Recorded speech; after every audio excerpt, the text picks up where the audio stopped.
Bread is such a mainstay in our society today, and it's played such a vital role in virtually every culture around the world. And with this pandemic on our hands, literally thousands of people have taken to the internet to find out how to make it on their own. So I thought I'd give it a try.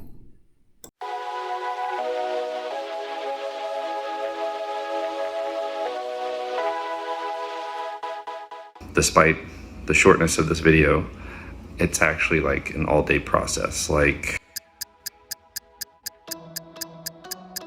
11 hours or so. So I won't get any fresh bread until like midnight tonight. So here's what the starter looks like now. I would have expected when I got up today that it would have risen all the way up to here. And it has, and you can see all those bubbles. That's the yeast consuming all the nutrients in the flour. So this is the most ideal time to actually use this. The very first thing I gotta do here is what's called an autolyse. It's a scientific term that basically means breaking down enzymes.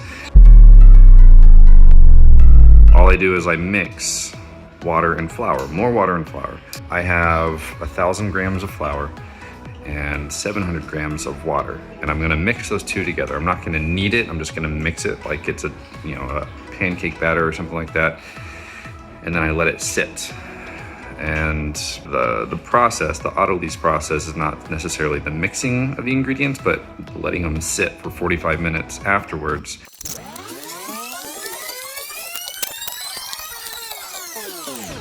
I think that's what I want.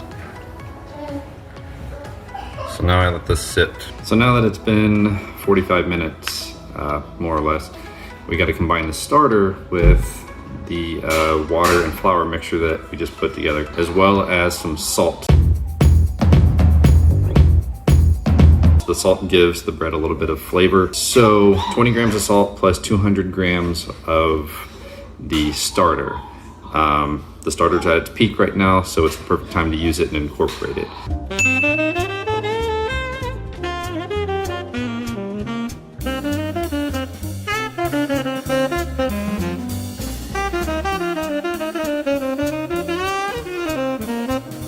A little longer than a few minutes later. All right, and I think that's well incorporated. So now I'm gonna cover it back with plastic wrap.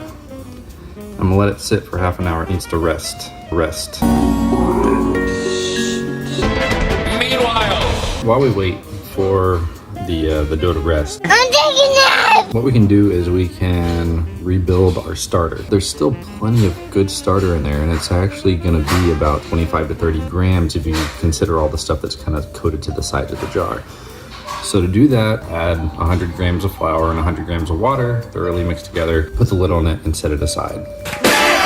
And now I've got a starter ready to go for another day. Okay, so now that the dough has rested, next step is something called stretch and pull. Basically what we're gonna do is we're gonna take the dough, pull it, push it up, fold it over on itself around the bowl, doing that 4 or so times. Every 30 minutes when you do the stretch and pull, you notice that the consistency of the dough changes. It's like you're messing with it, giving it some surface tension, letting it rest, doing it over and over again, and the texture of the dough shifts, it changes. It becomes something more, almost more solid, like it's building up its own foundation. And keep in mind that while you're doing this and while you're letting it rest, that the enzymes and the yeast are also working and activating and affecting the entire dough as well. It's really interesting. It's like a big science project. Now that we have completed the stretch and pull, it's been 2 hours doing that, stretching, pulling, letting it sit for half an hour over and over again. So now we do something called a bulk rise.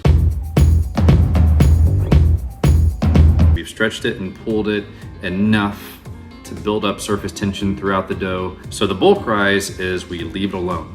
We let it sit for the next 4 to 7 hours. I'm gonna let it sit for 7 hours. So I'm not doing anything with it until about 8:30 tonight.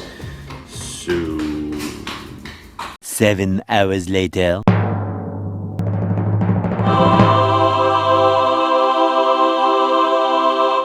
dough roughly doubled in size from what it was 7 hours ago. Now we get into the actual forming the loaves part.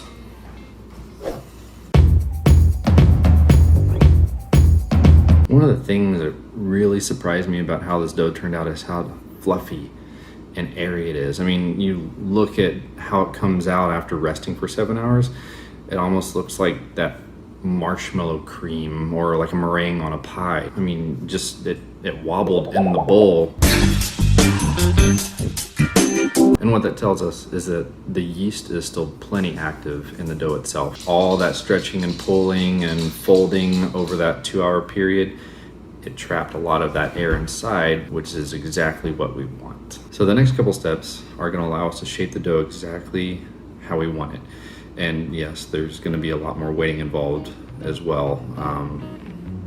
Something to the tune of 3 hours, and the outcome is worth the wait. First thing we do is dust the counters with a generous amount of flour, not so much that the dough won't stick to itself, and then we pour the dough out onto the countertop, and we're going to use a bench scraper to separate the dough into 2 different loaves. We're going to give the doughs their initial shaping just by doing an envelope fold. Basically, you fold the dough over on itself 4 different directions, and then once you've done that, you flip the dough so that all the seams from the folding are on the bottom. And you use the bench scraper to go along the bottom of the dough to seal any of those seams and allow the dough to have more surface tension so that it can hold its shape. Once that's done, we cover the dough with a damp towel and we let it sit for another 30 minutes. During this half-hour process, the dough will continue to rise and take shape in this current form. And then after this half hour, we're going to give it its final shaping. One of the really nice things about this particular step is that you're basically repeating what you did in the last step with the initial shaping. Showing the process is a little more fun than explaining so.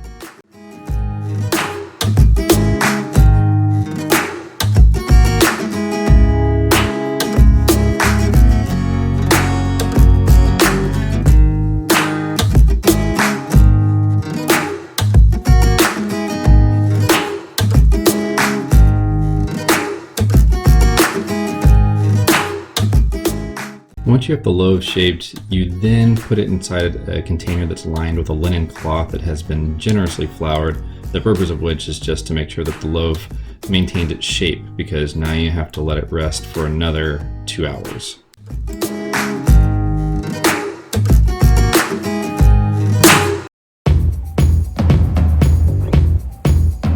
We're getting close to the baking stage. These 2 loaves have been sitting here for roughly 1 hour and 40 minutes. Here's how to tell whether or not they're ready to go in. You do a poke test, and basically what you do is when you poke the dough, it should spring back a little bit but still leave some indentation. So if it springs back all the way, it's not quite ready. If it doesn't spring back at all, then it's been sitting for too long. So the fact that there is a little bit of spring back here is a good sign. Since this one's springing back a little bit more, I'm gonna go ahead and do this loaf first. So for the baking process, we are gonna use a combo cooker. It's basically a cast iron skillet with a lid. So what we do is we're gonna preheat the oven to 500, and we're gonna have cast iron in the oven preheating during that time. And we're gonna bring it up to temp and leave this in for an additional 30 minutes so that it has time to fully get as hot as possible. One of the things that's still throwing me for a loop right now is just how much waiting is involved in this whole thing. You know, do this part, wait half an hour, do this part, wait 2 hours.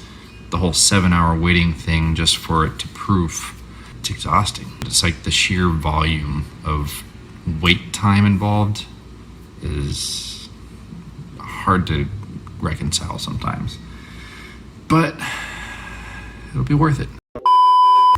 Once your combo cooker is fully heated, you're going to remove the dough carefully from one of the containers. and just give it a light brushing to get off all that excess flour. And then here comes my current favorite part, which unfortunately I really screwed up here. Okay, I have to pause real quick because I'm still very annoyed with myself for messing this part up.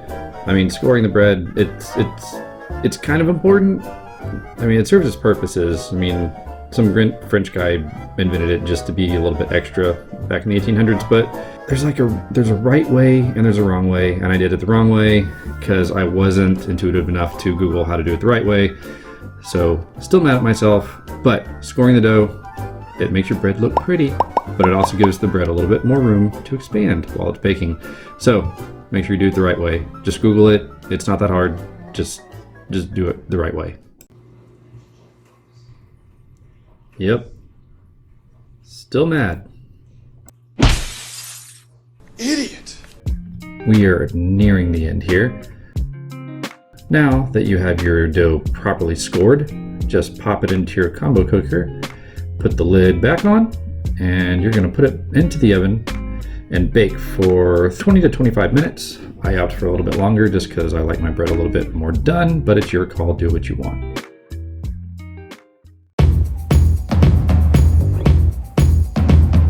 With the oven spring, we finally get to see what our bread is going to look like in the end. So with this, what we're going to do is we're going to take it out, take off the lid, put it back in, drop the temp to 450, and bake for another 20 to 25 minutes.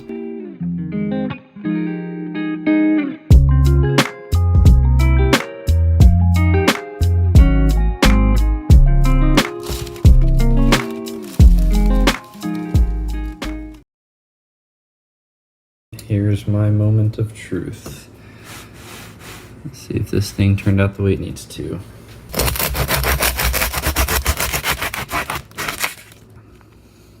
It's crispy on the outside, nice and chewy on the inside. And this turned out exactly the way it's supposed to.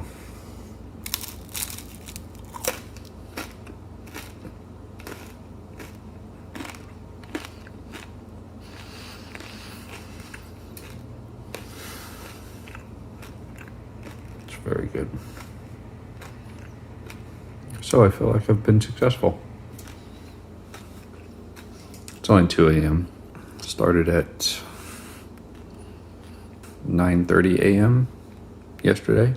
It's a lot of hours. I can't do the math, I'm tired. So there you have it. A successful sourdough loaf.